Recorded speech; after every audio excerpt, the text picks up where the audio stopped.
Hello guys, welcome back to 777 Kannada tarot reading. ಇವತ್ತಿನ tarot card ರೀಡಿಂಗ್ಗೆ ನಿಮ್ಮೆಲ್ಲರಿಗೂ ವೆಲ್ಕಮ್. ಇವತ್ತಿನ ಒಂದು ರೀಡಿಂಗ್ ಅಲ್ಲಿ ನೋಡೋಣ ನಿಮ್ಮ ಪರ್ಸನ್ ಇಂದ ಯಾವ ಒಂದು ಸಂದೇಶಗಳು ಬರ್ತಾ ಇದೆ ಅಂತ ಹೇಳಿ ನೋಡೋಣ. ಏನೆಲ್ಲ ಸಂದೇಶಗಳನ್ನ ಕಳಿಸ್ತಾ ಇದ್ದಾರೆ ಅಂತ ಹೇಳಿ. ಇನ್ ಕೇಸ್ ನೀವು ಬ್ರೇಕಪ್ ಸಿಚುವೇಶನ್ ಅಲ್ಲಿ ಇದ್ರೆ ಈ ಒಂದು ಮೆಸೇಜ್ ನಿಮ್ಗೆ ರೆಸೊನೇಟ್ ಆಗುತ್ತೆ. ಅಂಡ್ ಆಲ್ಸೋ ಗೈಸ್, ಇದೊಂದು ಜನರಲ್ ರೀಡಿಂಗ್ ಆಗಿರುತ್ತೆ ಅಂಡ್ ಇದನ್ನ ನಿಮಗೆ ರೆಸೊನೇಟ್ ಆದ್ರೆ ಮಾತ್ರ ತಗೊಳ್ಳಿ, ಓಕೆನಾ. ಅಂಡ್ ಆಲ್ಸೋ ನಾನಿವತ್ತು ಆಲ್ರೆಡಿ ನನ್ನ ಇಷ್ಟ ದೈವಗಳಾದ ರಾಘವೇಂದ್ರ ಸ್ವಾಮಿಗಳು, ಆಂಜನೇಯ ಸ್ವಾಮಿಗಳು, ಅಮ್ಮನವ್ರನ್ನ ನೆನ್ಸ್ಕೊಂಡು ಕಾರ್ಡ್ ಶಫಲ್ ಮಾಡಿ ಇಲ್ಲೊಂದು 5 ಕಾರ್ಡ್ಸ್ಗಳನ್ನ ಸಪರೇಟ್ ಮಾಡಿ ಎತ್ತಿಟ್ಟಿದ್ದೀನಿ. ಆ ಕಾರ್ಡ್ಸ್ ಶಫಲ್ ಮಾಡೋದಕ್ಕೆ ಟೈಮ್ ಹಿಡಿಬಾರ್ದು ಅಂತ ಹೇಳಿ. ಓಕೆ, ಸೊ ನೀವು ಇಲ್ಲಿ ಯಾವುದೇ ಕಾರ್ಡ್ಸ್ ನ ಸೆಲೆಕ್ಟ್ ಮಾಡ್ಕೋಬೇಕನ್ನೋ ಅವಶ್ಯಕತೆ ಇಲ್ಲ. ನಿಮ್ಮ ಒಂದು ಪ್ರಶ್ನೆಗೆ ನಾನು 5 ಕಾರ್ಡ್ಗಳ ಮುಖಾಂತರ ಉತ್ತರನ ಹುಡ್ಕೋಂತ ಪ್ರಯತ್ನನ ಮಾಡ್ತಾ ಇದ್ದೀನಿ. ಅಂಡ್ ಮತ್ತೆ ಯಾರಿಗೆಲ್ಲ ಟ್ಯಾರೋ ಕಾರ್ಡ್ಸ್ ಕಲ್ತ್ಕೋಬೇಕು, ಆಕಾಶಿಕ್ ರೆಕಾರ್ಡ್ಸ್ ಕಲ್ತ್ಕೋಬೇಕು, ಮತ್ತೆ ರೇಖಿ ಕಲ್ತ್ಕೋಬೇಕು ಅಂತ ಇಷ್ಟ ಇದೆ, ಅವರು ನಾನು ಡಿಸ್ಕ್ರಿಪ್ಷನ್ ಬಾಕ್ಸ್ ಅಲ್ಲಿ ನಂಬರ್ನ ಕೊಟ್ಟಿರ್ತೀನಿ. ಆ ಒಂದು ನಂಬರ್ಗೆ ಸಂಪರ್ಕ ಮಾಡೋ ಮುಖಾಂತರ ನನ್ನನ್ನ ಕಾಂಟ್ಯಾಕ್ಟ್ ಮಾಡ್ಬೋದು. ಈಗ ಆಲ್ರೆಡಿ ಬ್ಯಾಚಸ್ ಗಳು ಹೋಗ್ತಾ ಇದೆ, ನೀವು ಕೂಡ ಇಂಟ್ರೆಸ್ಟ್ ಇದ್ರೆ ಜಾಯಿನ್ ಆಗಿ ಅದರ ಸದುಪಯೋಗನ ಪಡ್ಕೋಬಹುದು, ಓಕೆನಾ. ಸೊ ನೋಡೋಣ, ತಡ ಮಾಡ್ದೆ ನಿಮ್ಮ ಪರ್ಸನ್ ಇಂದ ಏನೆಲ್ಲ ಮೆಸೇಜಸ್ ಬರ್ತಾ ಇದೆ, ಅವರು ನಿಮ್ಮನ್ನ ಯಾವ ತರ ನೋಡ್ತಾ ಇದ್ದಾರೆ, ಅಂಡ್ ಸೊ ನಿಮ್ಮನ್ನ ಯಾವ ತರ ಅವರು ಲೈಕ್ ಇವಾಗ ಪ್ರೆಸೆಂಟ್ಲಿ ನಿಮ್ ಬಗ್ಗೆ ಏನು ಫೀಲಿಂಗ್ಸ್ ಇದೆ ಅಂತ ಹೇಳ್ಬಿಟ್ಟು ಈ ಒಂದು ರೀಡಿಂಗ್ ಅಲ್ಲಿ ನೋಡೋಣ. ಓಕೆ, ತುಂಬಾನೇ ಇಂಟ್ರೆಸ್ಟಿಂಗ್ ಆಗಿರೋ ರೀಡಿಂಗ್, ಎಲ್ಲೂ ಸ್ಕಿಪ್ ಮಾಡದೆ ಎಂಡ್ ವರ್ಗು ನೋಡಿ. ಅಂಡ್ ಆಲ್ಸೋ ಯಾರಿಗೆಲ್ಲ ಪರ್ಸನಲ್ ರೀಡಿಂಗ್ ಬೇಕು ಅವರು ಕೂಡ ಡಿಸ್ಕ್ರಿಪ್ಷನ್ ಬಾಕ್ಸ್ ಅಲ್ಲಿ ನನ್ನ ನಂಬರ್ ಇರುತ್ತೆ, ಅಲ್ಲೇನೆ ಕಾಲ್ ಮಾಡಿ ಅಥವಾ ಅಲ್ಲಿ ನಂಬರ್ ತಗೊಂಡು ನೀವು ವಾಟ್ಸಪ್ ಅಥವಾ ಕಾಲ್ ಮಾಡಿ ನನ್ನನ್ನ ಸಂಪರ್ಕ ಮಾಡ್ಬೋದು, ಓಕೆನಾ. ಸೊ ನೋಡುವ ಏನೆಲ್ಲ ಕಾರ್ಡ್ಸ್ ನಮ್ಗೆ ಸಿಗ್ಬೋದು ಅಂತ ಹೇಳಿ. ಮೊದಲನೇ ಕಾರ್ಡು ನಮಗೆ ಹರ್ಮಿಟ್ ಬಂದಿದೆ, ದ ಹರ್ಮಿಟ್ ಬಂದಿದೆ. Okay, so second card the devil ಬಂದಿದೆ. Okay, fine. ನಮಗೆ ಥರ್ಡ್ ಕಾರ್ಡು 6 ಆಫ್ ಸಾರ್ಟ್ಸ್ ಬಂದಿದೆ, ಸಾರಿ 7 ಆಫ್ ಸಾರ್ಟ್ಸ್ ಬಂದಿದೆ. And fourth card 4 of cups ಬಂದಿದೆ. ಫಿಫ್ತ್ ಕಾರ್ಡು ನಮಗೆ 7 ಆಫ್ ಪೆಂಟಿಕಲ್ಸ್ ಬಂದಿದೆ. ಓಕೆ, 7 ಅನ್ನೋ ನಂಬರು ತುಂಬಾ ಸರಿ ರಿಪೀಟ್ ಆಗಿದೆ. So definitely number 7 represent karmic. ಇದೊಂದು ಕಾರ್ಮಿಕ್ ರಿಲೇಶನ್ಶಿಪ್ ಆಗಿತ್ತು ಅನ್ಸುತ್ತೆ. ನೀವು ಈ ಒಂದು ಕಾರ್ಮಿಕ್ ರಿಲೇಶನ್ಶಿಪ್ ಅಲ್ಲಿ ಗೋತ್ರು ಹೋಗ್ಲೇಬೇಕಾಗಿತ್ತು, ಒಂದಷ್ಟು ಲೆಸನ್ಸ್ ನ ಕಲ್ತ್ಕೋಬೇಕಾಗಿತ್ತು. ಆ ಒಂದು ಲೆಸನ್ಸ್ ನಿಮ್ಗೆ ಈ ವ್ಯಕ್ತಿ ಮೂಲಕ ಸಿಕ್ಕಿದೆ ಅಂತ ಹೇಳಿ ಅನ್ಕೋತೀನಿ. ಅಂಡ್ ಆಲ್ಸೋ ಇಬ್ರಲ್ಲಿ ಯಾವ್ದಾದ್ರು ಒಂದು ಡೇಟ್ ಆಫ್ ಬರ್ತ್ ಇಲ್ಲ ಮಂತ್ ಯಾವ್ದಾದ್ರು ಒಂದು 7 ಅನ್ನೋದು ಇರುತ್ತೆ, ಓಕೆ. ಅಥವಾ ನಿಮ್ ಜೀವನದಲ್ಲಿ ಬಹಳಷ್ಟು ಅಂದ್ರೆ ತುಂಬಾ ಇಂಪಾರ್ಟೆಂಟ್ ಯಾವ್ದಾದ್ರು ವಿಷಯ 7 ಅನ್ನೋ ನಂಬರ್ ಅಲ್ಲಿ ನಡೆದಿರತ್ತೆ, okay. And yes, number 7 karmic ನ ರೆಪ್ರೆಸೆಂಟ್ ಮಾಡೋದ್ರಿಂದ ಇದೊಂದು ಕರ್ಮದ ರಿಲೇಶನ್ಶಿಪ್ ಆಗಿತ್ತು. ಈ ಒಂದು ಲೈಫ್ ಟೈಮ್ ಅಲ್ಲಿ ಈ ಒಂದು ನೀವೇನು ಪ್ರೆಸೆಂಟ್ಲಿ ಲೈಫ್ ಟೈಮ್ ನ ತಗೊಂಡು ಭೂಮಿಗೆ ಬಂದಿದ್ದೀರಾ, ಸೊ ಆ ಒಂದು ಲೈಫ್ ಟೈಮ್ ಅಲ್ಲಿ ಈ ಪರ್ಸನ್ ಇಂದ ನೀವು ಪ್ರೀತಿಗೆ ಸಂಬಂಧಪಟ್ಟ ಒಂದಷ್ಟು ಪಾಠಗಳನ್ನ ಕಲ್ತ್ಕೊಬೇಕಾಗಿತ್ತು. ಅದಕ್ಕೋಸ್ಕರ ಅವರು ಬಂದಿದ್ದಾರೆ, ಒಂದು ಕಾಂಟ್ರಾಕ್ಟ್ ಬೇಸಿಸ್ ಮೇಲೆ ಬಂದಿರ್ತಾರೆ. ಅಂಡ್ ಸ್ವಲ್ಪ ದಿನಗಳ ಕಾಲ ನಿಮ್ ಜೊತೆ ಇರೋದು ಅಥವಾ ಇದ್ದು ನಿಮ್ಗೆ ಏನಾದ್ರು ಟೀಚ್ ಮಾಡೋದು, ಸೊ ಇದೆಲ್ಲ ಮಾಡಿ ಅವರ ಒಂದು ಕಾಂಟ್ರಾಕ್ಟ್ ಮುಗಿದ್ಮೇಲೆ ಅವರು ಅವರಾಗೇನೆ ಹೋಗಿರ್ತಾರೆ. ಈ ಒಂದು ಚಾನ್ಸಸ್ ಕೂಡ ಇರುತ್ತೆ. ಬಟ್ ಹೋದ್ರು ಕೂಡ ಅವ್ರ ಜೊತೆ ನಿಮ್ಮ ನೆನಪುಗಳನ್ನ ತಗೊಂಡೋಗಿರ್ತಾರೆ ಅಥವಾ ಅವರ ಒಂದಷ್ಟು ನೆನಪುಗಳನ್ನ ನಿಮ್ಮ ಹತ್ರ ಗಾಢವಾಗಿ ಬಿಟ್ಟು ಹೋಗಿರ್ತಾರೆ, ಮೆಮೊರೀಸ್ ಆಗಿರ್ಬೋದು ಎಲ್ಲ. ಸೊ ನೋಡೋಣ ಏನೆಲ್ಲ ಮೆಸೇಜಸ್ ಗಳು ನಮ್ಗೆ ಅವ್ರ ಕಡೆಯಿಂದ ಬರುತ್ತೆ ಅಂತ ಹೇಳಿ. ಮೊದಲನೇ ಕಾರ್ಡು ದ ಹರ್ಮಿಟ್ ಬಂದಿರೋದ್ರಿಂದ ಡೆಫಿನೆಟ್ಲಿ ನಿಮ್ಮಲ್ಲಿ ಇಬ್ರಲ್ಲಿ ಒಬ್ರು ಯಾರೋ ತುಂಬಾನೇ ಸಫರಿಂಗ್ ಆಗ್ತಾ ಇರೋದು, ತುಂಬಾ ಕೊರಗ್ತಾ ಇರೋದು, ಅಥವಾ ಯಾರಿಗೋ ಒಂದು ಯಕ್ಷ ಪ್ರಶ್ನೆ ಉಳ್ಕೊಂಡ್ಬಿಟ್ಟಿದೆ. ಯಾಕೆ ಹಿಂಗಾಯ್ತು, ಯಾಕೆ ಈ ತರ ಆಯ್ತು, ಲೈಕ್ ಏನು ರೀಸನ್ ಇಲ್ಲ, ಎಲ್ಲ ಚೆನ್ನಾಗಿ ಹೋಗ್ತಿದ್ದಂತ ರಿಲೇಶನ್ಶಿಪ್ ಆಲ್ ಆಫ್ ಸಡನ್ ಈ ತರ ಆಗೋದಕ್ಕೆ ಏನು ಕಾರಣ. ಅಂಡ್ ಆಲ್ಸೋ ನನಗೆ ಈ ಪರ್ಸನ್ ಏನಕ್ಕೆ ಬಿಟ್ಟು ಹೋದ್ರು ಅಥವಾ ಏನಕ್ಕೆ ಈ ತರ ಎಲ್ಲ ಮಾತಾಡಿದ್ರು, ಏನಿತ್ತು ಅವ್ರ ಮನ್ಸೊಳಗಡೆ ಅಂತ ಹೇಳಿ ನಿಮ್ಗೆ ಯಾವಾಗ್ಲೂ ಕೊರಗ್ತಾನೆ ಇರ್ತೀರಾ ಅನ್ಸುತ್ತೆ.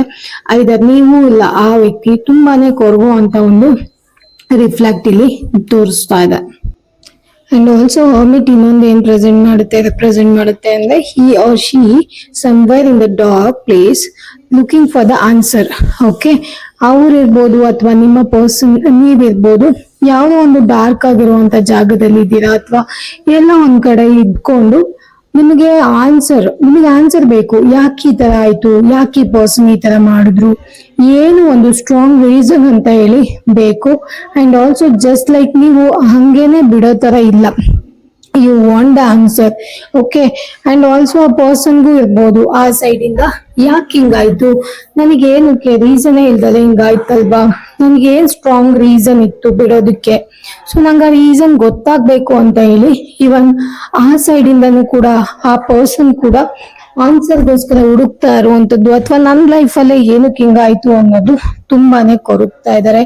ಅಂಡ್ ಇಟ್ಸ್ ಲೈಕ್ ಕೆಲವೊಂದ್ಸರಿ ಅವರು ಯಾವ ಲೆವೆಲ್ಗೆ ಹೋಗ್ಬಿಡ್ತಾರೆ ಅಂತ ಹೇಳಿದ್ರೆ, ಇನ್ನು ನೆನ್ಸ್ಕೊಂಡಾಗ ತುಂಬಾ ಡೀಪ್ ಡಿಪ್ರೆಷನ್ಸ್ ತರ ಹೋಗ್ಬಿಡೋದು, ಡಿಪ್ರೆಷನ್ ತರ, ಅಥವಾ ಎಲ್ಲಾದ್ರೂ ಒಂದ್ ಕಡೆ ಜನಗಳಿಂದ ಡಿಸ್ಕನೆಕ್ಟ್ ಆಗ್ಬಿಡೋದು, ಅವರ ಒಂದು ಇಂಟರ್ನಲ್ ವರ್ಡ್ಗೆ ಕನೆಕ್ಟ್ ಆಗೋದು, ಆಮೇಲೆ ಯಾರ ಕಣಿಗೂ ಕಾಣದೇ ಇರೋದು, ಎಲ್ಲಾದ್ರೂ ಹೋಗಿ ಐಸೋಲೇಟ್ ಆಗ್ಬಿಡೋದು, ರೂಮ್ ಒಳಗಡೆನೆ ಇದ್ಬಿಡೋದು, ಸೊ ಅವ್ರು ಸರಿ ಹೋಗೋ ತನಕ ಬರ್ದೇ ಇರುವಂತದ್ದು, ಆ ತರ ಕೂಡ ಆಗ್ಬೋದು. ಕೆಲವೊಂದ್ಸರಿ ಈ ಪರ್ಸನ್ ಹೀಲಿಂಗ್ ಪ್ರೊಸೀಜರ್ ಅಲ್ಲಿ ಇರ್ಬೋದು, ಅಥವಾ ಮೆಡಿಟೇಷನ್ ಮಾಡೋದು, ಧ್ಯಾನ ಮಾಡೋದು, ಹೀಲಿಂಗ್ ಎಲ್ಲ ಕಲ್ತ್ಕೊಂಡು ಅವರು ಸ್ಟೇಬಲ್ ಆಗಿ ಇಟ್ಕೊಳ್ಳೋದಕ್ಕೆ ಟ್ರೈ ಮಾಡ್ತಿರುವಂತದ್ದಾಗ್ಬೋದು. ತುಂಬಾನೇ ನಾಲೆಡ್ಜ್ ಇರುವಂತ ಪರ್ಸನ್, ತುಂಬಾ ಒಂಥರ ಓಲ್ಡ್ ಸೋಲ್ ಅಂತ ಹೇಳ್ತಾರಲ್ಲ, ಆ ತರ ತುಂಬಾ ಜನ್ಮಗಳನ್ನ ಎತ್ತಿ ಬಂದಿರುವಂತ ಸೋಲ್ ಆಗಿರ್ಬೋದು. ಇದು ತುಂಬಾನೇ ಜಾಸ್ತಿ ಲೈಕ್ ಲೈಕ್ ಅವ್ರಿಗೆ ಕೆಲವೊಂದ್ಸರಿ ಏನ್ ಅನ್ನಿಸ್ತಿತ್ತು ಅಂತ ಹೇಳಿದ್ರೆ, ಮಾತಾಡಿ ನಾವು ಬಾಯಿ ಓಪನ್ ಮಾಡಿ ಏನಾಗಿತ್ತು ಅಂತ ಮಾತಾಡಿದ್ರೆ ಮೋಸ್ಟ್ಲಿ ಇದು ಸರಿ ಹೋಗ್ತಿತ್ತೇನೋ, ಬಟ್ ನಾವು ಆ ತರ ಕೆಲ್ಸನ ಮಾಡಿಲ್ಲ ಅಂತ ಹೇಳಿ ಅನ್ನಿಸ್ತಾ ಇದೆ. ಪರ್ಸನಾಲಿಟಿ ತುಂಬಾನೇ ಒಂಥರ ಲೀಡರ್ ತರ ಇದ್ರು, ಅಥವಾ ಒಂಥರ ಬಾಸ್ ತರ ಇದ್ರು ಕೂಡ, ತುಂಬಾ ನಾಲೆಡ್ಜ್ ಪರ್ಸನ್ ತರ ಇದ್ರು ಕೂಡ ತುಂಬಾ ಕೊರಗೋ ಅಂತ ಮನಸ್ಥಿತಿ ಇದೆ. ಯಾರಾದ್ರೂ ಏನಾದ್ರು ಅಂದ್ರೆ ಆ ವಿಷಯನ ಇಟ್ಕೊಂಡು ಅದ್ರ ಸುತ್ತಾನೆ ಸುತ್ತೋದು, ಯಾಕಿಂಗಾಯ್ತು, ನನಗೆ ಯಾಕಿಂಗಾಯ್ತು, ನನಗೆ ಯಾಕಿಂಗ್ ಮಾಡಿದ್ರು, ನನ್ ಜೀವನದಲ್ಲಿ ಏನಕ್ಕೆ ಹಿಂಗ್ ನಡೀತು ಅಂತ ಯಾವಾಗ್ಲೂ ಕೊರಗೋ ಅಂತ ಮನಸ್ಥಿತಿ ಇದ್ದೇ ಇರುತ್ತೆ. ಸೊ ಅವ್ರಿಗೆ ಪ್ರೆಸೆಂಟ್ಲಿ ಅದೇನೆ ಓಡ್ತಾ ಇದೆ ಅನ್ಸತ್ತೆ ತಲೆಯಲ್ಲಿ, ನಿಮ್ಗೂ ಕೂಡ ಅದೇ ತರ ಅನ್ನಿಸ್ತಿರ್ಬೋದು. And at the same time ನೀವು ಯಾವ ವಿಷಯಕ್ಕೆ ಕೊರಗ್ತಾ ಇದ್ದೀರಾ ಆ ಆನ್ಸರ್ ನಿಮ್ಮ ಹತ್ರನೇ ಇದೆ. ನಿಮ್ಮ ಇಂಟ್ಯೂಷನ್ ಅಥವಾ ನಿಮ್ಮ ಒಳ ಮನಸ್ಸಿಗೆ ಕೇಳ್ಕೊಂಡ್ರೆ ಡೆಫಿನೆಟ್ಲಿ ನೀವು ಯಾವ ಒಂದು ಆನ್ಸರ್ಗೋಸ್ಕರ ತುಂಬಾನೇ ವೆಯ್ಟ್ ಮಾಡ್ತಿದ್ದೀರಾ, ಆ ಒಂದು ಆನ್ಸರ್ ಆಲ್ರೆಡಿ ನಿಮಗೆ ಗೊತ್ತಿದೆ, ನಿಮ್ಮ ಮನ್ಸಿಗೆ ಗೊತ್ತಿದೆ, ನಿಮ್ಮಲ್ಲೇನೆ ನಿಮ್ಗೆ ಆನ್ಸರ್ ಇದೆ, ಬೇರೆಯವ್ರು ಏನು ಕೊಡೋದ್ ಬೇಡ, ನಿಮ್ಮ ಹತ್ರನೇ ಆನ್ಸರ್ ಇದೆ ಅಂತೇಳಿ ತೋರಿಸ್ತಾ ಇದೆ. ಇನ್ನು ಸೆಕೆಂಡ್ ಕಾರ್ಡು ನಮಗೆ ಡೆವಿಲ್ ಬಂದಿರೋದ್ರಿಂದ ಡೆಫಿನೆಟ್ಲಿ ಆ ಪರ್ಸನ್ ಏನ್ ಅನ್ಕೋತಾ ಇದ್ದಾರೆ ಅಂದ್ರೆ, ತುಂಬಾನೇ ಹಿಡನ್ ಸೀಕ್ರೆಟ್ಸ್ ಇದೆ ಇವ್ರ ಹತ್ರ, ಅಥವಾ ತುಂಬಾ ನೆಗೆಟಿವ್ ಆಗಿ ಥಿಂಕ್ ಮಾಡುವಂತದ್ದು, ಸಾರ್ಟ್ ಆಫ್ ಲೈಕ್ ಯಾವ್ದಾದ್ರು ನನಗ್ ಮೋಸ ಆಯ್ತು, ನನಗೆ ಈ ತರ ಆಯ್ತು ಅಂತ ಹೇಳಿ ನೆಗೆಟಿವ್ ಆಗಿ ಅದನ್ನ ತಗೊಳ್ಳೋದು, ಒಂಥರ ಬ್ಯಾಡ್ ಅಡಿಕ್ಷನ್ಸ್ಗೆ ಎಲ್ಲ ಹೋಗೋದು. ಅಂಡ್ ನಿಮ್ಮನ್ನ ಅಲ್ಲಿ ಇಲ್ಲಿ ಸರ್ಚ್ ಮಾಡ್ತಿರೋದು, ಅಥವಾ ಸೋಷಿಯಲ್ ಮೀಡಿಯಾದಲ್ಲಿ ಅಥವಾ ಎಲ್ಲಾದ್ರೂ ಒಂದ್ ಕಡೆ ನಿಮ್ಮ ಮೇಲೆ ಕಣ್ಣಿಟ್ಟಿರುವಂತದ್ದು, ಅಥವಾ ನಿಮ್ ಲೈಫ್ ಅಲ್ಲಿ ಏನೇನ್ ಆಗ್ತಾ ಇದೆ ಅಂತ ತಿಳ್ಕೊಳ್ಳುವಂತ ಪ್ರಯತ್ನಗಳನ್ನ ಮಾಡ್ತಿರ್ಬೋದು, ಅಥವಾ ಲೈಕ್ ತುಂಬಾ ಸೀಕ್ರೆಟಿವ್ ಆಗಿ ಸರ್ಚ್ ಮಾಡೋದು, ಸ್ಪೈ ತರ ಕೆಲಸ ಮಾಡುವಂತದ್ದು, ನಿಮ್ಮ ಫೋಟೋಸ್ಗಳನ್ನ ಚೆಕ್ ಮಾಡುವಂತದ್ದು ಇರ್ಬೋದು, ಅಥವಾ ನಿಮ್ಮ ಸ್ಟೋರೀಸ್ಗಳು ಇರ್ಬೋದು, ಅಥವಾ ನೀವೇನಾದ್ರೂ ಹೊಸದಾಗಿ ನಿಮ್ ಲೈಫಲ್ಲಿ ಏನಾದ್ರು ಚೇಂಜಸ್ ಆಗ್ತಿದ್ಯಾ ಅಂತ ನೋಡುವಂತದ್ದು. ಇಟ್ಸ್ ಲೈಕ್ ಯಾವ ತರ ಅಂದ್ರೆ ನಿಮ್ಮನ್ನ ಟೈ ಡೌನ್ ಮಾಡುವಂತ ಎನರ್ಜಿ, ಒಂಥರ ನೆಗೆಟಿವಿಟಿಯಿಂದ ಅಥವಾ ನೆಗೆಟಿವ್ ಆಗಿ ನೋಡಿ ಟೈ ಡೌನ್ ಮಾಡ್ತಾರೆ ಅಂತ ಹೇಳ್ತಾರೆ ಗೊತ್ತಾ. ಸೊ ಆ ತರ ಒಂದು ಎನರ್ಜಿ ಕೂಡ ಸ್ಟ್ರಾಂಗ್ ಆಗಿದೆ. ಇನ್ ಕೇಸ್ ಈ ಪರ್ಸನ್ ಏನಾದ್ರು ಸ್ವಲ್ಪ ಏನಾದ್ರು ತುಂಬಾ ಸೀರಿಯಸ್ ಆಗಿ ಅವ್ರ ಜೀವನದಲ್ಲಿ ಹಿಂಗ್ ಆಯ್ತಲ್ಲಪ್ಪ ಅಂತ ಹೇಳಿ ಕೊರಗ್ತಾ ಬ್ಯಾಡ್ ಅಡಿಕ್ಷನ್ಸ್ಗೂ ಹೋಗಿರೋಂತ ಚಾನ್ಸಸ್ ಇರುತ್ತೆ. ಇಟ್ಸ್ ಲೈಕ್ ಸ್ಮೋಕಿಂಗ್ ಆಗಿರ್ಬೋದು, ಡ್ರಿಂಕಿಂಗ್ ಆಗಿರ್ಬೋದು, ಬೇರೆ ಬೇರೆ ಅಡಿಕ್ಷನ್ಸ್, ತುಂಬಾ ಹೊತ್ತು ಮಲ್ಕೊಳ್ಳೋದಿರ್ಬೋದು, ಅಥವಾ ತುಂಬಾ ಓವರ್ ಈಟಿಂಗ್ ಇರೋವಂಥದ್ದು, ಜಡ ಹಿಡ್ದವ್ರ ತರ ಒಂದೇ ಕಡೆ ಕೂತಿರೋವಂಥದ್ದು ಇರ್ಬೋದು, ಎಕ್ಸಸೈಸ್ ಏನು ಮೆಡಿಟೇಷನ್ ಏನು ಮಾಡದೆ ಆಕ್ಟಿವ್ ಆಗಿಲ್ದಲೆ ಅವರು ಪನಿಷ್ ಮಾಡ್ಕೊಳ್ತಾರಲ್ಲ ಏನಾದ್ರು ಮಾಡ್ಕೊಂಡು, ಸೊ ಆ ತರನು ಕೂಡ ಮಾಡ್ತಿರುವಂತ ಚಾನ್ಸಸ್ ಇದೆ. ಡೆವಿಲ್ ಬಂದು ಆ ಒಂದು ಎನರ್ಜಿನ ರೆಪ್ರೆಸೆಂಟ್ ಮಾಡುತ್ತೆ. ಮತ್ತೆ ಅವ್ರಿಗೆ ಯಾವಾಗ್ಲೂ ಅಷ್ಟೇನೆ ಏನೋ ಒಂದು ಮನ್ಸಲ್ಲಿ ಭಯ ಕಾಡ್ತಿರೋವಂಥದ್ದು, ಆಂಗ್ಸೈಟಿ ಕಾಡ್ತಿರೋವಂಥದ್ದು, ಕೋಪ ಬರೋ ತರ ಆಗುವಂಥದ್ದು, ನೆಗೆಟಿವ್ ಆಗಿ ಏನೇ ನೋಡಿದ್ರು ಯಾರನ್ನೇ ನೋಡಿದ್ರು ಕೂಡ, ಯಾವ್ದೇ ಹೊಸ ಪರ್ಸನ್ ಬಂದ್ರು ಕೂಡ ಅವ್ರ ಲೈಫಲ್ಲಿ ಇವರು ಹಿಂಗೆ ಏನೋ, ಇವರು ನಂಗೆ ಹಿಂಗೆ ಇದೇ ತರ ಮಾಡ್ತಾರೇನೋ ಅನ್ನೋ ತರಾನೇ ನೋಡೋದು. ಅಂಡ್ ಇಟ್ಸ್ ಲೈಕ್ ಸದ್ಯಕ್ಕೆ ಅವ್ರ ಜೀವನದಲ್ಲಿ ಯಾವ್ದು ಕೂಡ ಕಂಟ್ರೋಲ್ ಅಲ್ಲಿ ಇಲ್ಲ ಅಂತ ಅನ್ಸುತ್ತೆ. ಯಾವಾಗ್ಲೂ ಭಯ. ಅಂಡ್ ಕೆಲವೊಬ್ರಿಗಂತೂ ನೆಗೆಟಿವ್ ಆಗಿ ತುಂಬಾನೇ ಅವ್ರನ್ನ ಅವರು ತುಂಬಾ ನೆಗೆಟಿವ್ ಇದಕ್ಕೆ ತಗೊಂಡು ಹೋಗ್ಬಿಟ್ಟಿದ್ದಾರೆ. ಓಕೆನಾ. So and also it's like ಯಾರನ್ನ ನೋಡಿದ್ರು ಅದೇ ತರ ಆ ಒಂದು ಲೈಕ್ ಇವರು ಹಿಂಗೆ ಮಾಡ್ತಾರೇನೋ, ಇವರು ಅದೇ ತರ ಇದಾರೇನೋ ಅಂತ ನೋಡುವಂಥದ್ದು, ಸ್ವಲ್ಪ ಜಲಸಿ ಆಗಿರ್ಬೋದು. ಅಂಡ್ ನಿಮಗೇನಾದ್ರೂ ಒಳ್ಳೇದಾಗಿ ಯಾವ ಪರ್ಸನ್ಗೆ ಏನಾದ್ರು ಅಷ್ಟು ನಿಮ್ ಲೆವೆಲ್ಗೆ ಲೈಫಲ್ಲಿ ಒಳ್ಳೇದಾಗ್ತಾ ಇಲ್ಲ ಅಂತ ಹೇಳಿದ್ರೆ, ಅಥವಾ ಏನೋ ಒಂದು ನೀವು ಅವರಿಗಿಂತ ಬೆಟರ್ ಆಗಿದ್ದೀರಾ ಅಂತ ಹೇಳಿದ್ರೆ ನಿಮ್ಮನ್ನ ಸೆಲ್ಫಿಶ್ ದೃಷ್ಟಿಕೋನದಿಂದ ನೋಡೋದು. ಸೊ ನೀವು ಒಂಥರ ದುಡ್ಡು ಸಿಕ್ಕಿದ ಮದ್ವೆ ಅದಕ್ಕೆ ಒಳ್ಳೆ ಲೈಫ್ ನ ಚೂಸ್ ಮಾಡ್ಕೊಂಡಿದ್ದಾರೆ, ಅಥವಾ ದುಡ್ಡಿತ್ತು ಅಂತ ಮದ್ವೆ ಆಗಿ ಹೋಗಿದ್ದಾರೆ. ಇಟ್ಸ್ ಲೈಕ್ ಹುಡ್ಗಿರ್ನ ಲೈಕ್ ಹೇಳ್ತಾರೆ ಗೊತ್ತಾ, ದುಡ್ಡಿತ್ತು ಅಂತ ಹೇಳಿ ಮದ್ವೆ ಆಗಿ ಹೋದ್ರು ಅವರು, ಅಥವಾ ಹಣಕ್ಕೆ ಆಸ್ತಿಗೆ ಏನೋ ಒಂದು ಇದು ಪ್ರಾಮುಖ್ಯತೆಯನ್ನು ಕೊಟ್ಟು ಹೋಗಿದ್ದಾರೆ ಅನ್ನೋ ತರ ನೋಡುವಂಥದ್ದು ನಿಮ್ಮನ್ನ. ಸೊ ಒಂಥರ ನೆಗೆಟಿವ್ ಶೇಡ್ ಅಲ್ಲಿ ನೋಡುವಂಥದ್ದು. ಓಕೆನಾ. ಸೊ ಈ ತರ ಕೂಡ ನಡೀತಾ ಇರ್ಬೋದು. ಅಂಡ್ ಆಲ್ಸೋ ಇನ್ ಕೇಸ್ ಆ ವ್ಯಕ್ತಿ ಏನಾದ್ರು ತುಂಬಾ ವರ್ಕ್ ಮಾಡುವಂತವ್ರಾಗಿದ್ರೆ ತುಂಬಾ ವರ್ಕ್ ಎನಿ ಟೈಮ್ ವರ್ಕ್ ಮಾಡ್ತಾ ಇರೋವಂಥದ್ದು, ಬೇರೆ ಯಾವ್ದಕ್ಕೂ ಟೈಮೇ ಕೊಡದೆ ಇರೋವಂಥದ್ದು. ವರ್ಕ್ ತುಂಬಾ ಮಾಡೋದು ಒಂಥರ ಅಡಿಕ್ಷನ್ಸ್ ಅಲ್ವಾ. ಸೊ ಅದಕ್ಕೂ ಕೂಡ ನೀವು ಅವರು ಅಡಿಕ್ಟ್ ಆಗಿರ್ಬೋದು. ಡೆಫಿನೆಟ್ಲಿ ನಿಮ್ಮ ಮೇಲೆ ಜಲಸ್ ಇದೆ. ಆ ಪರ್ಸನ್ ಹೆಲ್ತ್ ಹ್ಯಾಬಿಟ್ಸ್ ಸರಿ ಇಲ್ಲ, ತುಂಬಾ ಲೇಜಿ ಆಗಿರುವಂತದ್ದು, ಅನ್ಹೆಲ್ದಿ ಆಗಿ ಲೈಫ್ ನ ಟ್ರೀಟ್ ಮಾಡ್ತಾ ಇರುವಂತದ್ದು, ಈಟಿಂಗ್ ಹ್ಯಾಬಿಟ್ಸ್ ಸರಿ ಇಲ್ಲದೆ ಇರುವಂತದ್ದು, ಅಂಡ್ ತುಂಬಾ ನೆಗೆಟಿವ್ ವ್ಯೂ ಇಂದ ಎಲ್ಲರನ್ನು ನೋಡುವಂತದ್ದು. ಸೊ ಇದೇ ತರ ಆಗ್ತಾ ಇದೆ ಅವ್ರ ಲೈಫ್ ಅಲ್ಲಿ. ಓಕೆನಾ. ಅಂಡ್ ಆಲ್ಸೋ ನಿಮ್ಮನ್ನ ನೋಡಿದಾಗೆಲ್ಲ ನೀವು ಸೆಲ್ಫಿಶು ಅಂಡ್ ನೀವು ನಿಮ್ಮ ಸ್ವಾರ್ಥಕ್ಕೋಸ್ಕರ ಈ ತರ ಎಲ್ಲ ಮಾಡಿದ್ದೀರಾ ಅಂತ ಹೇಳಿ ಕೂಡ ಆ ಪರ್ಸನ್ ಥಿಂಕ್ ಮಾಡ್ತಿರುವಂತ ಚಾನ್ಸಸ್ ತುಂಬಾ ಸ್ಟ್ರಾಂಗ್ ಆಗಿದೆ. ಓಕೆ. ಇನ್ನು ಥರ್ಡ್ ಕಾರ್ಡು ನಮಗೆ 7 ಆಫ್ ಸೋರ್ಟ್ಸ್ ಬಂದಿರೋದ್ರಿಂದ, ಈ 7 ಆಫ್ ಸೋರ್ಟ್ಸ್ ಏನಂತ ಹೇಳಿದ್ರೆ ಡೆಫಿನೆಟ್ಲಿ ಈ ವ್ಯಕ್ತಿ ಅವರ ಒಂದು ನೆನಪುಗಳನ್ನು ಮತ್ತೆ ಅವರ ಒಂದು ಎಮೋಷನ್ಸ್ ಇರ್ಬೋದು, ಅಥವಾ ಅವರು ನಿಮ್ ಜೊತೆ ಕಳೆದಿರುವಂತ ಟೈಮ್, ಓಡಾಡಿರುವಂತ ಜಾಗ ಎಲ್ಲದನ್ನು ನೆನಪಿಸ್ಕೊಂಡು ಅವ್ರಿಗೆ ಏನ್ ಅನ್ಸುತ್ತೆ ಅಂತ ಹೇಳಿದ್ರೆ, ಅಯ್ಯೋ ಎಲ್ಲ ಮೆಮೊರೀಸ್ ನ ಬಿಟ್ಟು ಹೋದ್ರಲ್ಲಪ್ಪ ಅಂತ ಅನ್ಸುತ್ತೆ. ಅಂಡ್ ಆ ಮೆಮೊರೀಸ್ ಗಳು ತುಂಬಾ ಚೆನ್ನಾಗಿದೆ ಅಂತಾನು ಫೀಲ್ ಮಾಡ್ತಾರೆ ಅನ್ಸುತ್ತೆ. ಎಲ್ಲ ಒಂದ್ ಕಡೆ ನಿಮಗೆ ಏನ್ ಅನ್ಸುತ್ತೆ ಅಂದ್ರೆ, ಅಯ್ಯೋ ಲೈಕ್ ಇಬ್ರಲ್ಲೊಬ್ರಿಗೆ ನನ್ನ ಒಂದು ಒಂಥರ ನಂದು ಯಾವ ತರ ಹೇಳೋದು, ನನ್ನ ಎಲ್ಲಾ ಸುಖ ಸಂತೋಷ ಎಲ್ಲ ಅವ್ರ ಜೊತೆನೂ ಹೋಯ್ತು ಅಂತ ಹೇಳ್ತಾರೆ ಗೊತ್ತಾ. ಸೊ ನನ್ ಫಸ್ಟ್ ಲವ್ ಅಥವಾ ಸೆಕೆಂಡ್ ಲವ್ ಈ ತರ ಏನಾದ್ರು ಒಂದು ಲವ್ ಅಟ್ ಫಸ್ಟ್ ಸೈಟ್ ಅಂತ ಎಲ್ಲ ಆಗಿದ್ರೆ, ಅಯ್ಯೋ ನನಗೆ ನನ್ ನನ್ನ ಆಸೆಗಳೆಲ್ಲ ಅವರಿಂದನೇ ಹೋಗ್ಬಿಡ್ತು, ನಂದು ಮೋಸ್ಟ್ ಆಫ್ ದ ಖುಷಿ ಎಲ್ಲ ಅವರೇ ತಗೊಂಡು ಹೋದ್ರು ಅಂತ ಹೇಳ್ತಾರಲ್ಲ. ಸೊ ಆ ತರ ಒಂದು ಟೆಫ್ಟಿಂಗ್, ಆ ತರ ಒಂದು ಕತ್ಕೊಂಡು ಹೋಗುವಂತದ್ದು ನಿಮ್ದು ಅದು ಕೂಡ ನಡೆದಿರ್ಬೋದು. ಅಂಡ್ ತುಂಬಾ ಸೆಲ್ಫಿಶ್ ಅಂತ ಯೋಚನೆ ಮಾಡ್ತಾ ಇದಾರೆ, ನನಗೆ ಚೀಟಿಂಗ್ ಆಯ್ತು, ಮೋಸ ಆಯ್ತು, ಸೊ ಗೊತ್ತಿಲ್ದಂಗೆ ಎಲ್ಲ ಮಾಡ್ಬಿಟ್ರು ಇವರು ಅಂತ ಹೇಳಿ ಯೋಚನೆ ಮಾಡ್ತಾ ಇದ್ದಾರೆ.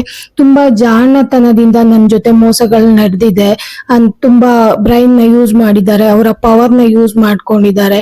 ಅಂಡ್ ಆಲ್ಸೋ ತುಂಬಾ ಮೈಂಡ್ ಗೇಮ್ ಯೂಸ್ ಮಾಡಿದ್ದಾರೆ, ತುಂಬಾ ಸುಳ್ಳುಗಳನ್ನ ನನ್ನ ಹತ್ರ ಹೇಳಿದ್ದಾರೆ, ಅಂಡ್ ತುಂಬಾನೇ ನೆಗೆಟಿವ್ ಆಗಿ ನಡ್ಕೊಂಡಿದ್ದಾರೆ, ತುಂಬಾ ಪ್ರಾಬ್ಲಮ್ಸ್ ನ ಕ್ರಿಯೇಟ್ ಮಾಡಿದ್ದಾರೆ ಅಂತ ಹೇಳಿ ಯೋಚನೆ ಮಾಡ್ತಾ ಇದ್ದಾರೆ. ಅಂಡ್ ಆಲ್ಸೋ ಲೈಕ್ ನನ್ನ ಜೀವನದಲ್ಲಿ ನನಗೆ ಇವ್ರ ಕಡೆಯಿಂದ ಮೋಸ ಆಗಿದೆ ಅನ್ನೋದು ತುಂಬಾ ಸ್ಟ್ರಾಂಗ್ ಆಗಿ ಆ ವ್ಯಕ್ತಿಗೆ ಕೂತ್ಕೊಂಡಿದೆ. ಓಕೆನಾ. ತುಂಬಾ ಸ್ಟ್ರಾಂಗ್ ಆಗಿ ಅವರು ತುಂಬಾ ಯೋಚನೆ ಮಾಡಿ, ತುಂಬಾ ಒಂಥರ ನಿಮ್ಮ ನೋಡಿದಾಗೆಲ್ಲ ತುಂಬಾ ಸೆಲ್ಫಿಶು, ತುಂಬಾ ಸ್ವಾರ್ಥಿ, ಅವರ ಸಂತೋಷಕ್ಕೆ ನನ್ನ ಒಂದು ಜೀವನ ಹಾಳು ಮಾಡಿದ್ರು ಅಂತ ಹೇಳ್ತಾರಲ್ಲ, ಆ ತರ ಕೂಡ ಯೋಚನೆ ಮಾಡ್ತಿರುವಂತ ಚಾನ್ಸಸ್ ತುಂಬಾ ಸ್ಟ್ರಾಂಗ್ ಆಗಿದೆ. ಅಂಡ್ ಆಲ್ಸೋ ತುಂಬಾ ಸೀಕ್ರೆಟಿವ್ ಇವರು ಅಂತ ಕೂಡ ಯೋಚನೆ ಮಾಡ್ತಾ ಇದ್ದಾರೆ. ಓಕೆನಾ. ಇನ್ನು 4th ಕಾರ್ಡ್ ಬಂದ್ಬಿಟ್ಟು ನಮಗೆ 4 ಆಫ್ ಕಪ್ಸ್ ಬಂದಿದೆ ಅಲ್ಲ.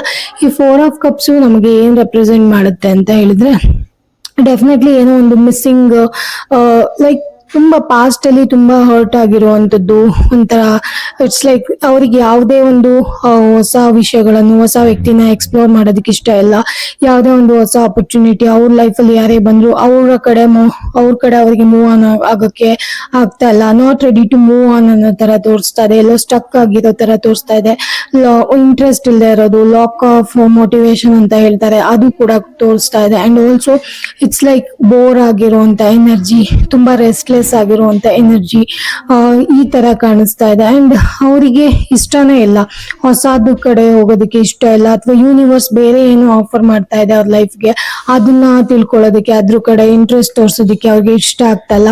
ಅವ್ರಿಗೆ ಏನು ಕಳ್ಕೊಂಡಿದ್ದಾರೆ ಅದ್ರ ಬಗ್ಗೆನೆ ತುಂಬಾ ಜ್ಞಾನ ಇರುವಂತದ್ದು, ತುಂಬಾನೇ ಬೇಜಾರಿರುವಂತದ್ದು, ನನ್ನ ಲೈಫಲ್ಲಿ ಹಿಂಗ ಆಯ್ತಲ್ಲ ಅದ್ರಿಂದ ಹೊರಗಡೆನೆ ಬರ್ತಾ ಇಲ್ಲ ಅವರು. ಸೊ ಅದ್ರ ಬಗ್ಗೆನೆ ಕುತ್ಕೊಳ್ಳೋದು, ಥಿಂಕ್ ಮಾಡೋದು, ನೋಡೋದು, ಇದೇನೆ ರಿಪೀಟೆಡ್ಲಿ ಆಗ್ತಾನೆ ಇದೆ. ಅಂಡ್ ಆ ಪ್ಯಾಟರ್ನ್ ಬ್ರೇಕ್ ಮಾಡೋದಕ್ಕೂ ಕೂಡ ಆ ವ್ಯಕ್ತಿಗೆ ಇಷ್ಟ ಇಲ್ಲ ಅನ್ಸುತ್ತೆ. That is because of motivational problem. ಅವ್ರಿಗೆ ಯಾರು ಹೇಳುವಂತವ್ರಿಲ್ಲ ಅಂಡ್ ಆಲ್ಸೋ ಹೇಳಿದ್ರು ಕೂಡ ಆ ವ್ಯಕ್ತಿ ಕೇಳುವಂತ ಮನಸ್ಥಿತಿಲಿ ಸದ್ಯಕ್ಕೆ ಇಲ್ಲ ಅಂತ ಅನ್ಸುತ್ತೆ. ಏನ್ ಕಳ್ಕೊಂಡಿದ್ದಾರೆ ಅದೇನೆ ತುಂಬಾ ಇಂಪಾರ್ಟೆಂಟ್ ಆಗಿದೆ. ಯೂನಿವರ್ಸ್ ಏನ್ ಆಫರ್ ಮಾಡ್ತಿದ್ದಾರೆ ಅದ್ರ ಬಗ್ಗೆ ಅವರು ತಲೆ ಕೆಡ್ಸ್ಕೊಳ್ಳೋ ಅಂತ ಪರಿಸ್ಥಿತಿಲಿ ಇವಾಗ ಇಲ್ಲ. ಅದ್ರ ಬಗ್ಗೆ ನೋಡ್ತಾನೂ ಇಲ್ಲ. ಅವ್ರಿಗೆ ಏನು ಸಿಗ್ತಾ ಇದೆ ಅವ್ರ ಲೈಫ್ ಅಲ್ಲಿ ಅಂತ ನೋಡೋದಕ್ಕೂ ಕೂಡ ಅವರು ರೆಡಿ ಇಲ್ಲ. ಇನ್ನು 7 ಆಫ್ ಪೆಂಟಿಕಲ್ಸ್ ಲಾಸ್ಟ್ ಕಾರ್ಡ್ ಬಂದಿರೋದ್ರಿಂದ ತುಂಬಾ ಫೋಕಸ್ಡ್ ಆಗಿದ್ದಾರೆ ಅಂಡ್ ತುಂಬಾ ಯಾವ್ದೋ ಒಂದು ವಿಚಾರದ ಸಲುವಾಗಿ ತುಂಬಾ ವೇಟ್ ಮಾಡ್ತಿರೋ ಎನರ್ಜಿ, ತುಂಬಾ ಕಾಯ್ತಿರೋ ಎನರ್ಜಿ ಇರ್ಬೋದು. ಅಥವಾ ಇದು ಯಾವಾಗ ಆಗತ್ತೆ, ಇವನ್ ಒಂದು ಫೋನ್ ಕಾಲ್ ಬರೋದಿದ್ರು ಯಾವಾಗ ಫೋನ್ ಕಾಲ್ ಬರ್ಬೋದು, ಯಾವಾಗ ಒಂದು ಮೆಸೇಜಸ್ ಬರ್ಬೋದು, ಅಥವಾ ಯಾವಾಗ ಈ ವ್ಯಕ್ತಿ ಕಡೆಯಿಂದ ರೆಸ್ಪಾನ್ಸ್ ಬರ್ಬೋದು ಅಂತ ಹೇಳಿ ತುಂಬಾ ವೆಯ್ಟ್ ಮಾಡ್ತಿರುವಂತ ಎನರ್ಜಿ ತುಂಬಾ ಸ್ಟ್ರಾಂಗ್ ಆಗಿ ಕಾಣಿಸ್ತಾ ಇದೆ. It's like keep on waiting ಅಂತ ಹೇಳ್ತಾರಲ್ಲ, ಆ ಒಂದು ವೆಯ್ಟ್ ಕೂಡ ಇಲ್ಲಿ ಕಾಣಿಸ್ತಾ ಇದೆ. And also it could be like response ಬೇಗ ಬರ್ಲಿ ಅಥವಾ ಈ ಸೈಡ್ ಇಂದಾನೆ ಬರ್ಲಿ ಅನ್ನೋ ಎನರ್ಜಿ ಕೂಡ ಇರ್ಬೋದು. ಓಕೆನಾ, ಸೊ ಅದನ್ನ ನಮಗೆ 7 ಆಫ್ ಪೆಂಟಿಕಲ್ಸ್ ರೆಪ್ರೆಸೆಂಟ್ ಮಾಡ್ತಾ ಇದೆ. ಸೊ ಕೆಲವೊಂದ್ಸರಿ ಯಾವ ತರ ಅಂದ್ರೆ ಆ ವ್ಯಕ್ತಿ ಎಲ್ಲೋ ಯಾವ್ದು ಪಾರ್ಟಿ ಅಥವಾ ಏನು ಫಂಕ್ಷನ್ಸ್ ಯಾವ್ದನ್ನ ಅಟೆಂಡ್ ಮಾಡ್ದಲೆ ಆ ಒಂದು ವರ್ಕ್ ಇರ್ಬೋದು ಅಥವಾ ಆ ಒಂದು ವೇಟಿಂಗ್ ಯಾವ್ದು ವಿಚಾರವಾಗಿ ಫೋಕಸ್ ಮಾಡ್ತಿದ್ದಾರೆ, ಆ ಒಂದು ವಿಚಾರವಾಗಿ ತುಂಬಾನೇ ಜಾಸ್ತಿ ವೆಯ್ಟ್ ಮಾಡ್ತಿರುವಂತ ಎನರ್ಜಿ ಕೂಡ ಕಾಣಿಸ್ತಾ ಇದೆ. ಅವರ ಥಿಂಕಿಂಗ್ ಲೆವೆಲ್ ಅಲ್ಲೂ ಕೂಡ ಆಲ್ವೇಸ್ ಅದೇ ಓಡ್ತಾ ಇರತ್ತೆ, ಯಾವಾಗ ಆಗ್ಬೋದು ಅಂತ ಹೇಳಿ. ಇನ್ನೂ ಒಂದ್ ಏನ್ ಹೇಳ್ಬೇಕು ಅಂದ್ರೆ ಅವ್ರ ಮೇಲೆ ಅವ್ರು ತುಂಬಾ ಬಿಲೀವ್ ಇಟ್ಕೊಂಡು ಮತ್ತೆ ಬಂದೇ ಬರತ್ತೆ ಅಥವಾ ಮತ್ತೆ ಹಾಗೆ ಆಗತ್ತೆ ಅನ್ನೋ ಒಂದು ಎನರ್ಜಿ ಕೂಡ ಇಲ್ಲಿ ಕಾಣಿಸ್ತಾ ಇದೆ. ಲೈಕ್ ಮತ್ತೆ ಮೆಸೇಜಸ್ ಬರ್ಬೋದು ಅಥವಾ ಫೋನ್ ಕಾಲ್, ಮೇಲ್ಸ್ ಏನಾದ್ರೂ ಒಂದು ಬರ್ಬೋದು, ಯಾವ ಕಡೆಯಿಂದನಾದ್ರೂ ಒಂದು ರೆಸ್ಪಾನ್ಸ್ ಅನ್ನೋದು ಬರ್ಬೋದು ಅಂತ ಹೇಳಿ ಕೀಪ್ ಆನ್ ವಾಚ್ ಮಾಡ್ತಿರುವಂತ ಎನರ್ಜಿ ಕೂಡ ತುಂಬಾ ಸ್ಟ್ರಾಂಗ್ ಆಗಿ ಕಾಣಿಸ್ತಾ ಇದೆ. ಮೇ ಬಿ ನಿಮ್ ಸೈಡ್ ಇಂದಾನೆ ಏನಾದ್ರೂ ರೆಸ್ಪಾನ್ಸ್ ಹೋಗ್ಲಿ ಅನ್ನುವಂಥದ್ದು ಒಂದು ಎನರ್ಜಿ ಕೂಡ ಇರ್ಬೋದು. ಅಂಡ್ ಆಲ್ಸೋ ತುಂಬಾ ಈಗೋಯಿಸ್ಟಿಕ್ ಆಗಿ ಇರೋದ್ರಿಂದ ಇಟ್ಸ್ ಲೈಕ್ ಬೇಡ, ನಾವಾಗೆ ಹೋದ್ರೆ ನಾವು ಚಿಕ್ಕವರಾಗ್ತೀವಿ, ಅವ್ರಾಗೆ ಮಾಡ್ಲಿ ಅನ್ನೋ ಒಂದು ಎನರ್ಜಿ ಕೂಡ ಇರ್ಬೋದು.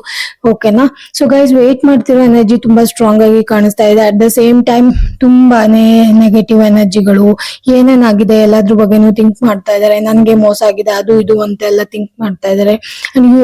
ಲೈಕ್ ಮೂವ್ ಆನ್ ಆಗೋದಕ್ಕೂ ಕೂಡ ಇಷ್ಟ ಇಲ್ಲ, ಅಲ್ಲೇ ಸ್ಟಕ್ ಆಗಿರೋ ಎನರ್ಜಿ, ಆನ್ಸರ್ಗೋಸ್ಕರ ಏನಕ್ಕೆ ಹಿಂಗಾಯ್ತು ಅಂತ ಹೇಳಿ ವೇಟ್ ಮಾಡ್ತಿರೋದು.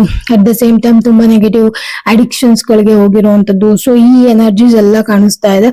ಸೊ ಗೈಸ್ ಇದು ಒಂದು ಜನರಲ್ ರೀಡಿಂಗ್ ಆಗಿರುತ್ತೆ. ಓಕೆ, ಇದು ಇವತ್ತಿನ ಒಂದು ರೀಡಿಂಗ್ ಆಗಿತ್ತು. ಅಂಡ್ ಆಲ್ಸೋ ಇದೊಂದು ಜನರಲ್ ರೀಡಿಂಗ್ ಆಗಿರುತ್ತೆ, ರೆಸೊನೇಟ್ ಆದ್ರೆ ಮಾತ್ರ ತಗೊಳ್ಳಿ. ಓಕೆ, ಅಂಡ್ ವಿಡಿಯೋನ ಸಂಪೂರ್ಣವಾಗಿ ನೋಡಿದಕ್ಕಾಗಿ ಧನ್ಯವಾದಗಳು. ಮತ್ತೆ ನಾನು ಯಾರೆಲ್ಲ ಸಬ್ಸ್ಕ್ರೈಬ್ ಮಾಡದೆ ಚಾನಲ್ ನೋಡ್ತಿದ್ದೀರಾ ಸಬ್ಸ್ಕ್ರಿಪ್ಷನ್ ಮಾಡ್ಕೊಂಡು ನೋಡಿ. ಅಂಡ್ ಆಲ್ಸೋ ಯಾರಿಗೆಲ್ಲ ಟ್ಯಾರೋ ಕಲ್ತ್ಕೊಬೇಕಂತ ಇಷ್ಟ ಇದೆ, ರೇಖಿ ಕಲ್ತ್ಕೊಬೇಕಂತ ಇಷ್ಟ ಇದೆ, ಆಕರ್ಷಿಕ್ ರೆಕಾರ್ಡ್ಸ್ ಕಲ್ತ್ಕೋಬೇಕಂತ ಇಷ್ಟ ಇದೆ, ಡಿಸ್ಕ್ರಿಪ್ಷನ್ ಬಾಕ್ಸ್ ಅಲ್ಲಿ ನನ್ನ ನಂಬರ್ ಇರುತ್ತೆ, ಅಲ್ಲಿ ನೀವು ಕಾಲ್ ಮಾಡಿ ನನ್ನನ್ನ ಸಂಪರ್ಕ ಮಾಡಬಹುದು. ಓಕೆನಾ, ಅಂಡ್ ಇವಾಗ ಆಲ್ರೆಡಿ ತುಂಬಾ ಜನ ಜಾಯಿನ್ ಆಗ್ತಾ ಇದ್ದಾರೆ. ಇನ್ ಕೇಸ್ ನಿಮಗೂ ಇಂಟ್ರೆಸ್ಟ್ ಇದ್ರೆ ನೀವು ಡೀಟೇಲ್ಸ್ ನ ಪಡ್ಕೋಬಹುದು. ವಿಡಿಯೋನ ಸಂಪೂರ್ಣವಾಗಿ ನೋಡೋದಕ್ಕಾಗಿ ಧನ್ಯವಾದಗಳು. Thank you so much guys.